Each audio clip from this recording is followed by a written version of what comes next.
Halo teman-teman, selamat datang di Sapin Channel.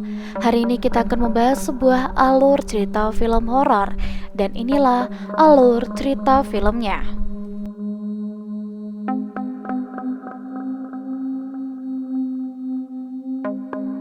Dalam kamera vlog, Rana berencana akan membuat sebuah rekaman video.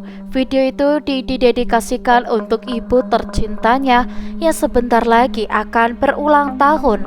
Semacam video ungkapan cinta Rana kepada ibunya. Namun dia ingin video tersebut tidak hanya sekedar video rekaman biasa. Rana ingin video itu dibuat di atas pegunungan agar menjadi sebuah video yang sangat bermakna. Karena untuk mendapatkan rekaman itu, Rana harus berjuang terlebih dahulu. Untuk menuju ke sana, Rana tidak sendirian. Dia lalu meminta kepada Janu untuk mengantarkannya ke hutan. Namun naas setelah beberapa saat kemudian mereka masuk ke dalam hutan itu, Rana dan Janu terpisahkan hingga sampai pada sore hari Rana tidak pernah kembali lagi. Keluarga Rana dan dibantu oleh tim SAR dikerahkan untuk mencari Rana di dalam hutan. Pencarian tersebut berlangsung selama beberapa hari. Sayang pencarian itu sama sekali tidak membuahkan hasil. Sampai 7 hari kemudian diadakanlah sebuah pengajian di rumah kediaman keluarga besar Banyu, meminta dan berdoa agar anaknya Rana bisa ditemukan kembali. Hilangnya Rana menjadi pukulan terberat bagi Dini. Sebagai seorang ibu, dia sangat menyesal pada waktu itu sudah mengizinkan Rana untuk pergi ke hutan. Andaikan saja waktu bisa berputar kembali, Dini pasti akan melarang Rana untuk pergi ke hutan itu. Rumah itu adalah rumah untuk keluarga besar mereka tinggal di sana semuanya. Terkadang sering terjadi perselisihan antara mereka.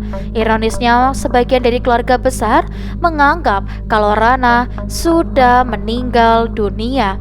Bahkan sudah ada yang menyiapkan tanggal kematian untuk Rana. Buning Pusri Bude dan Bude Nur sibuk dengan hitung-hitungan hari yang pas untuk menetapkan hari kematian Rana. Sebagian masyarakat di sana percaya dengan hitung-hitungan primbon bagaimana mencari harian pas. Karena jika mereka salah dalam menetapkan hari kematian, dampaknya akan menjadi kesialan. Sampai-sampai Dini yang mendengarnya pun merasa muak. Mereka masih sibuk menghitung hari hidup mati seseorang, padahal mereka semuanya belum tahu pasti Rana sudah mati atau masih hidup. Perdebatan terjadi di antara mereka. Bude Nur masih kekeh dengan keyakinannya dan menyalahkan Deni agar di sini Dini kalau tidak mengizinkan Rana pada hari itu, di mana pada hari itu adalah hari sialnya Rana. Tapi naluri seorang ibu meyakini kalau Rana masih hidup dan Dini hanya tidak ingin berputus asa dan menganggap seolah-olah mereka sudah bisa memastikan kalau Rana sudah meninggal. Di tengah perdebatan, tiba-tiba terdengar ada suara yang mengetuk pintu.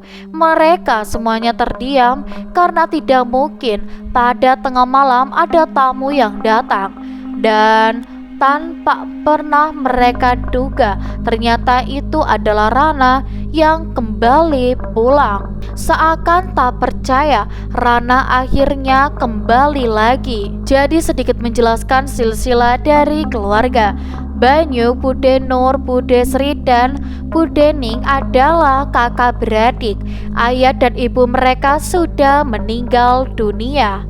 Sementara di sini Dini dan Basuki adalah sebagai mantu di sana. Dini menikah dengan Banyu dan mempunyai 2 anak perempuan, yaitu Rana dan anak paling kecil bernama Tari. Setelah kepulangan Rana, bukannya mereka Menyambut bahagia atas kembalinya Rana, malah saudara-saudara Banyu menjadi curiga kepada Rana.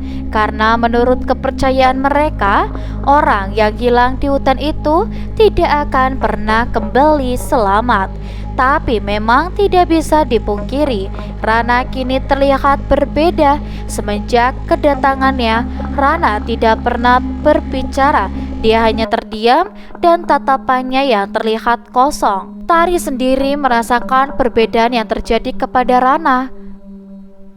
Suatu ketika, Tari mendengar ada suara percikan air di kamar mandi. Dia mengira mungkin itu adalah Rana yang sedang mandi. Tari mencoba memanggil-manggil, namun tidak ada jawaban. Karena penasaran, Tari pun mencoba untuk melihat ke bawah pintu yang memang pintu kamar mandinya tidak terlalu rapat. Tapi anehnya tidak ada siapa-siapa di sana. Dan yang membuat Tari terkejut ketika Rana tiba-tiba muncul secara tiba-tiba. Walaupun Rana sudah kembali, Tari di sini merasakan kehilangan sosok Rana terdahulu, di mana mereka selalu bercanda, mengobrol dan membicarakan apapun yang membuat mereka tertawa. Tapi kali ini suasana itu berubah. Saat dalam tidur, Tari merasa nyaman ketika ada tangan yang memeluk dirinya. Dia mengira itu adalah tangannya Rana. Dan saat dia menoleh ke belakang, terlihat Rana sedang tertidur di tempat tidurnya. Di keesokan paginya, Tari bertemu dengan Janu di persimpangan jalan. Dia memberitahukan kalau Rana sudah kembali pulang. Tapi di sini Janu tidak percaya dan meninggalkan Tari begitu saja. Di rumah, Bude mempersiapkan kembang-kembang yang sudah dijampi-jampi. Budening akan menyimpan kembang itu di kamar Rana untuk memastikan bahwa itu benar-benar Rana. Jika di keesokan hari kembangnya membusuk, itu tandanya dia bukanlah manusia. Bude memasuki kamar Rana, memastikan di sana tidak ada siapa-siapa. Tapi dia dikejutkan ketika tiba-tiba Rana sudah ada berdiri di belakangnya. Rana tidak menanyakan keberadaan Bude ada di dalam kamar. Dia justru malah meminta Bude untuk mengepang rambutnya. Dan seperti dulu, Bude yang suka mengepang rambut Rana. Dengan perasaan takut, Bude pun melakukan permintaan Rana. Selain daripada itu, Rana meminta kepada Bude juga untuk menceritakan tentang primbon Rana. Sambil menyisir rambutnya, Bude bercerita, menurut primbon Mangku Prajan, kelahiran Rana lahir pada hari Sabtu, hari yang unsur tanahnya sangat kental. Itulah kenapa Rana menjadi anak yang istimewa dan disukai oleh banyak pria. Saat Bude akan memulai mengepangnya, dia terkejut ketika melihat sudah banyak belatung di kepala Rana. Di kampus, gangguan tidak hanya terjadi kepada keluarga Rana saja. Janu yang ketika itu berada di perpustakaan sendirian, mulai ada perasaan tak enak hati menyelimuti Janu. Dia mengalihkan perhatian itu kepada buku yang dia baca. Namun keanehan terjadi ketika lampu di perpustakaan berkedip-kedip. Terlihat sesosok Rana pun sudah ada di belakang Janu. Gangguan aneh mulai menyerang kepada Bude yang berada di rumah. Budening tak sadar kalau ada sesosok tinggi besar yang sedang memperhatikan dirinya. Begitupun itu terjadi kepada Bude Sri yang tertidur di kamar. Tubuhnya diangkat oleh sesosok makhluk halus. Untung saja Bude Nur mendengar suara rintihan dari Budening. Dia mencoba untuk menetralisir gangguan makhluk yang menyerang Budening. Di keesokan paginya, Sri memeriksa sesajen yang kemarin disimpan oleh Budening. Terlihat sesajen itu sudah membusuk. Dugaan mereka selama ini ternyata benar.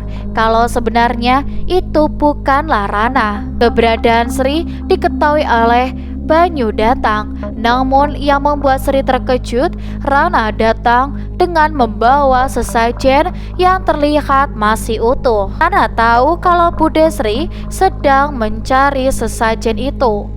Pada saat itu, Banyu memanggil seorang dokter ke rumah untuk memeriksa keadaan Rana.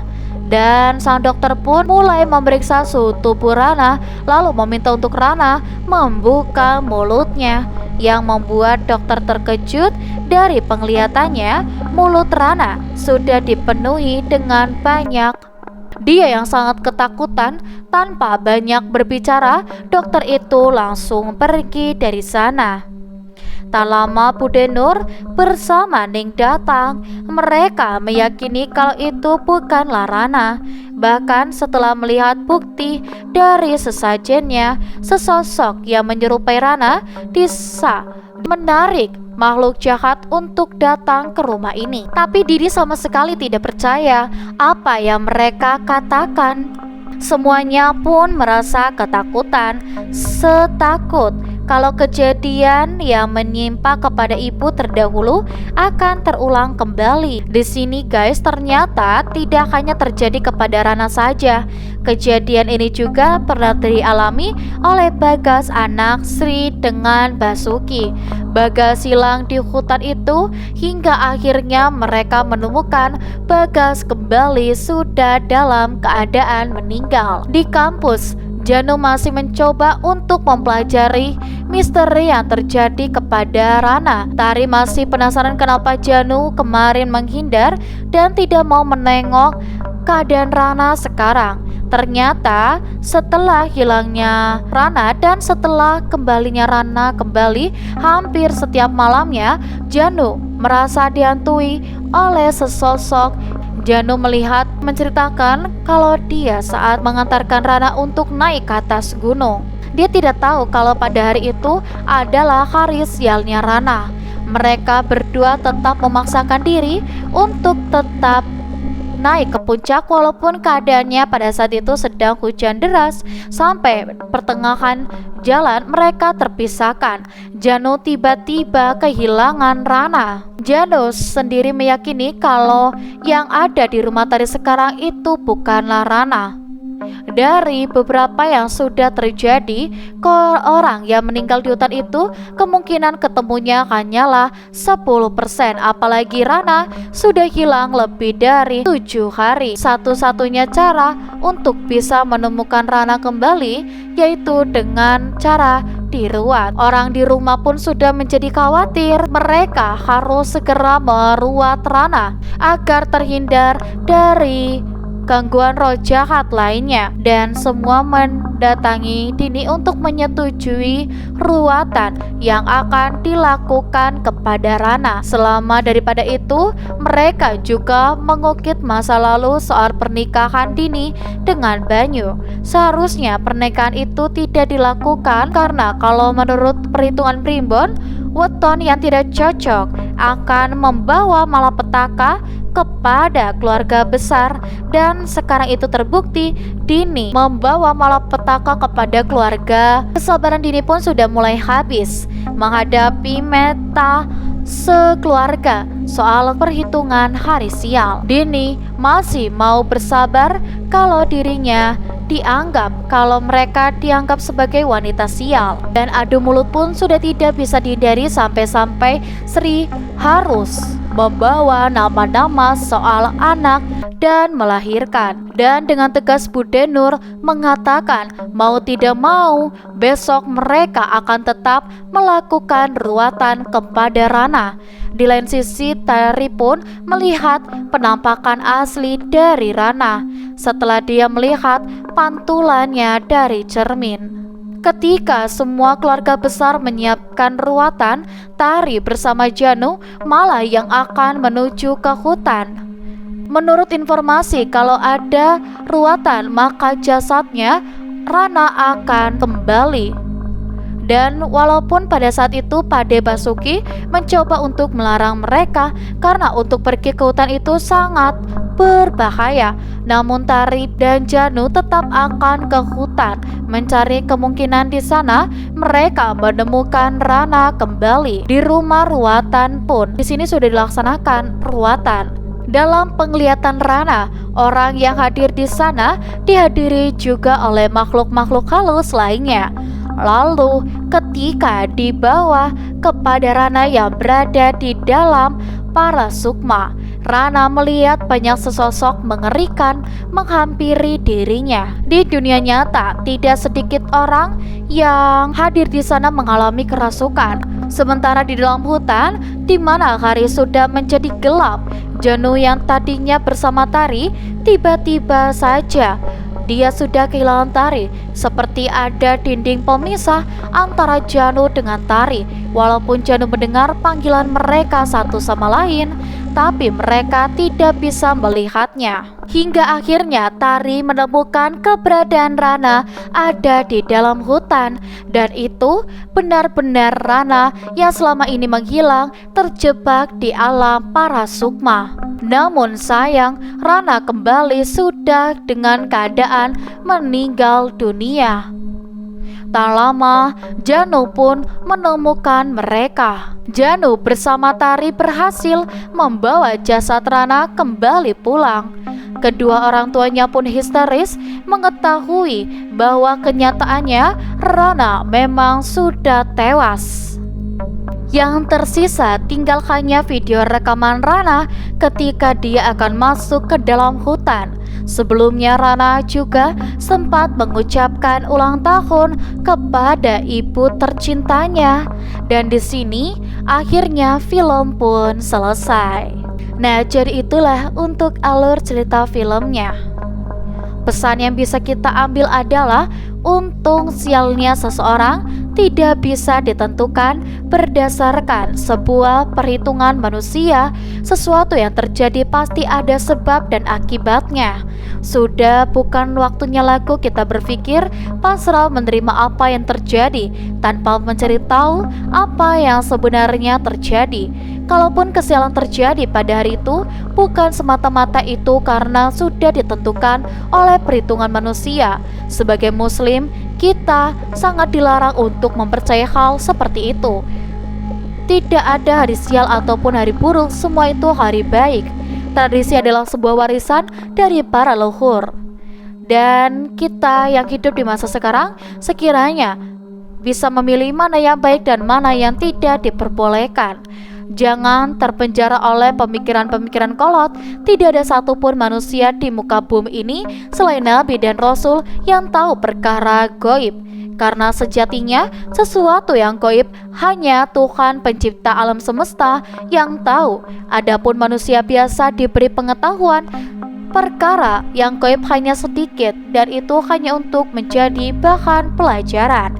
Dan untuk tempat-tempat di rumah, jangan lupa untuk like, komen, dan juga subscribe.